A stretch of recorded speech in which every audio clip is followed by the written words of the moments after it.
So a few weeks ago, as you all know, my son kind of challenged me to finish something, and you can kind of see the results of it. Welcome to the corner, by the way. He challenged me to finish this little thing. It's been sitting in a box for probably 28 years or better. Off and on, kind of picked out, pulled out, just kind of looked at, kind of tinkered around with, put back in the box, forgotten about. And my son kind of challenged me to finish it.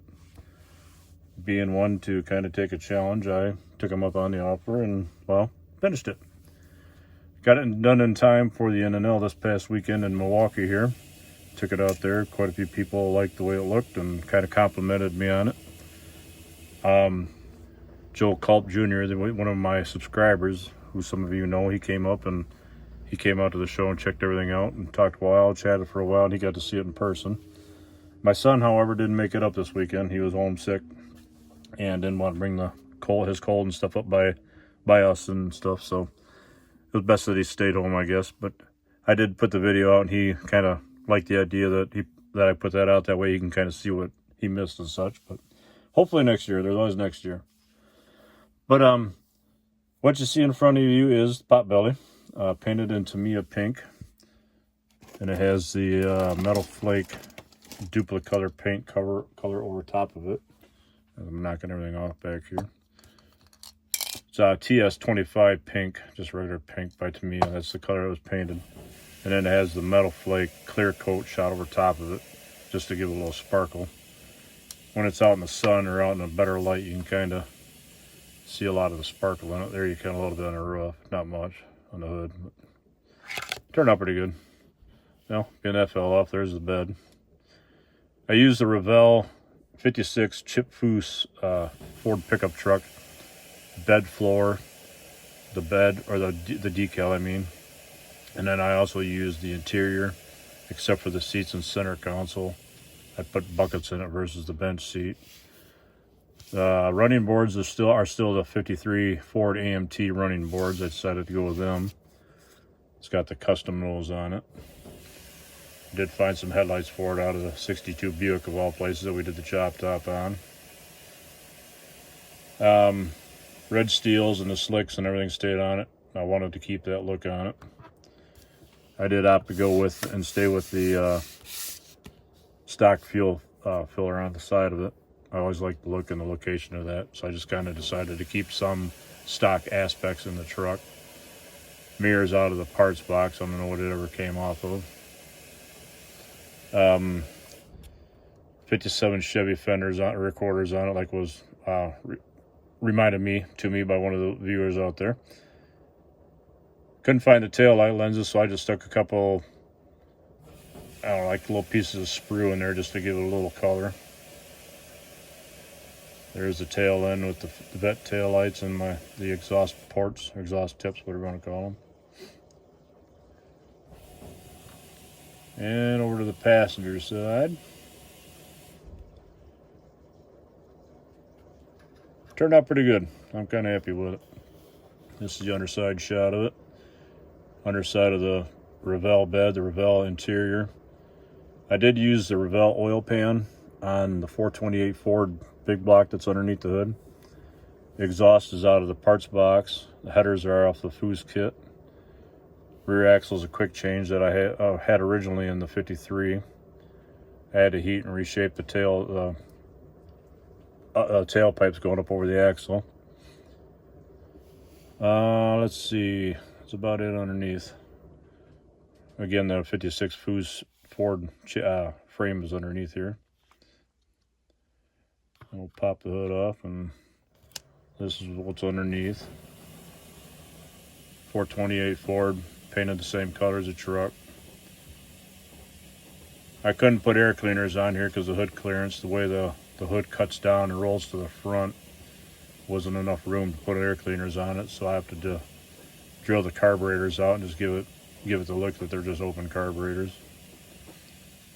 Chrome fan with the radiator up front.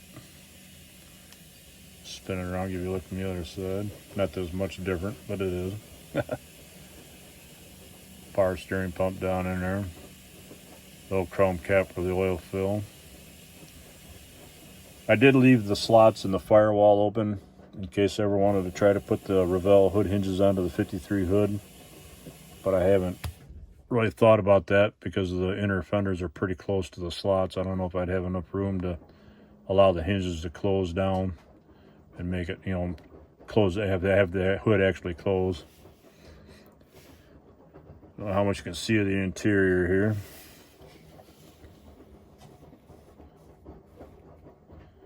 Bucket seats, I'm not sure if they came out of, I'm not sure what they came out of. I don't know if they came out of the Jaguar XJ220 or a Viper or what they came out of, but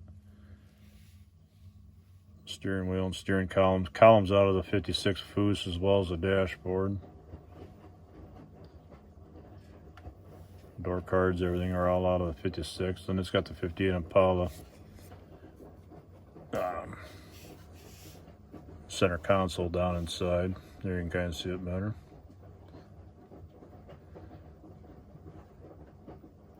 Pretty happy with it. Turned out pretty good. Painted the carpet black, left everything else inside white.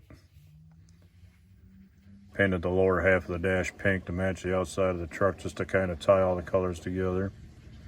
Painted the seats, the center console, in like a desert tan color. That way it kind of brings, you know, a little bit of the colors from the gold carburetors to the interior, then the brown to the bed. Just kind of helps tie all the colors together. Then my little mini tubs that I put in there, they're just inner wheel wells out of something else. I forget what they even came out of. But all in all, it's turned out pretty good. I'm happy with the way it turned out, and I'm happy that it is finally done. Now on to the next 52, 53, 55, 60 projects I've got to finish, right? Waiting to see what my kid dares me to finish next. Haha. He'll be up here in prime fashion looking at all my kits thinking, oh, here, you can finish this one. But it turned out nice. Kind of like I say, it's kind of nice to have it done after 30 some odd years. That truck's probably been an ongoing project for probably at least 35 years that I can remember. I remember being back in my 20s, I think, when I started it. So it's been going for quite a while. Too long, actually. I got a few projects that are in that category, the too long file. My Tobin's Dream, my 40 Ford Custom that I got a flathead in, V12 flathead going into it.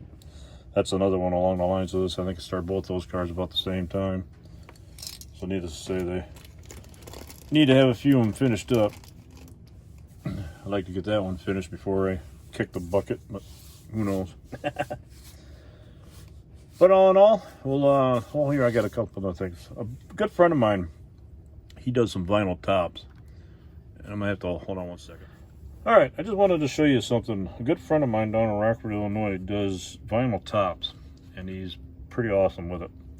His name is Frank. And, well, I'm just going to show you. This is what he did. I sent the car down to him just to put the vinyl top on it, and I was going to take it and paint it and finish it up from there. He asked me, what color do you want it? And then it was kind of a charcoal slate gray, kind of a charcoal gray. He sent me a picture of one of his other cars. He goes, mean like this? I'm like, yeah, that's pretty close to it. He says, all right. Well, he says, well, I'll paint it for you. I'm like, okay, all right, sweet.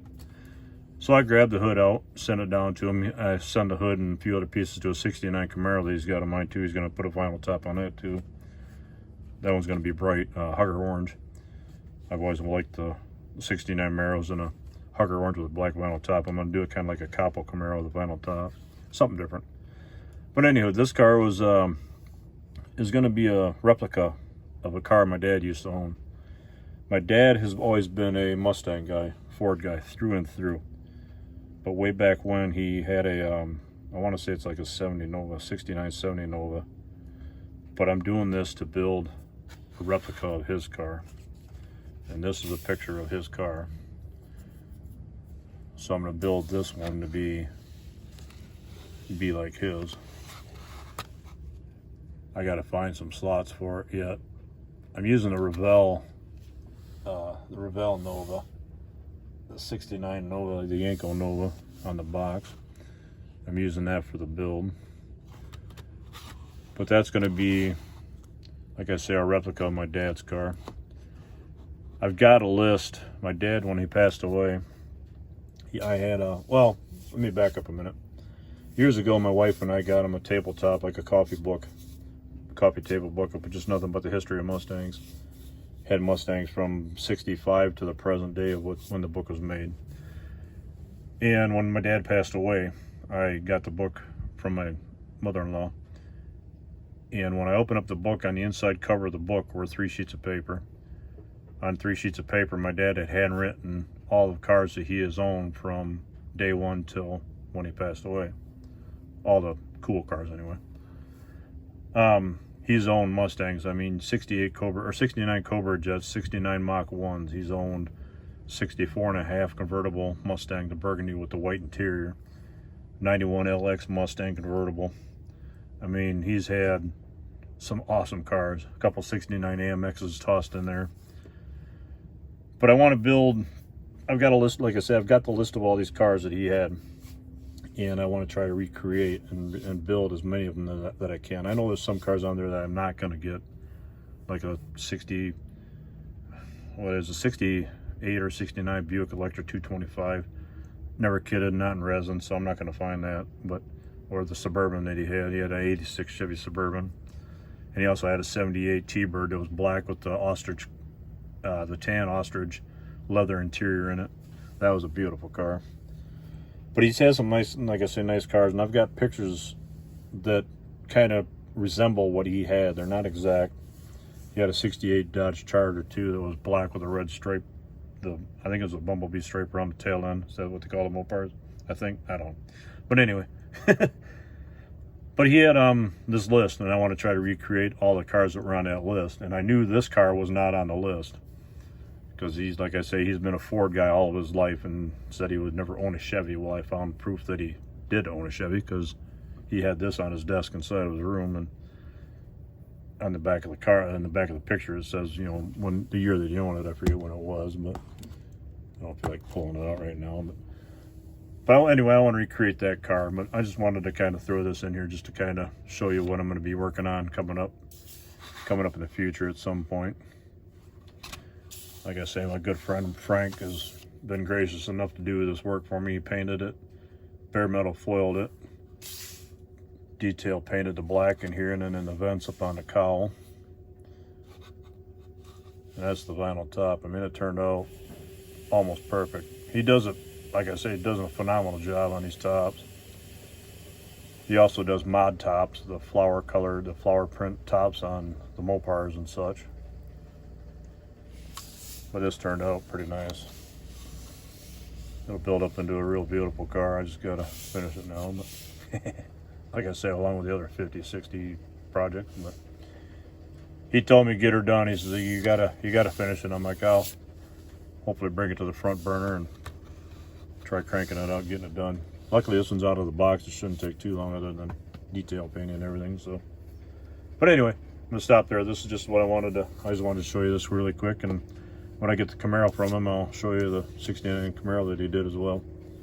He's done a few cars for me over the years, and it's nice I like to kind of collect cars that other friends of mine and stuff that have built, just to kind of have them, they're part of them in my collection and such. So just one of the things that I like to kind of do. A couple other modelers I know do the same thing. But anyway, hope you're having a good night. Take care, and we'll see you at the corner. Take care. Have a good night.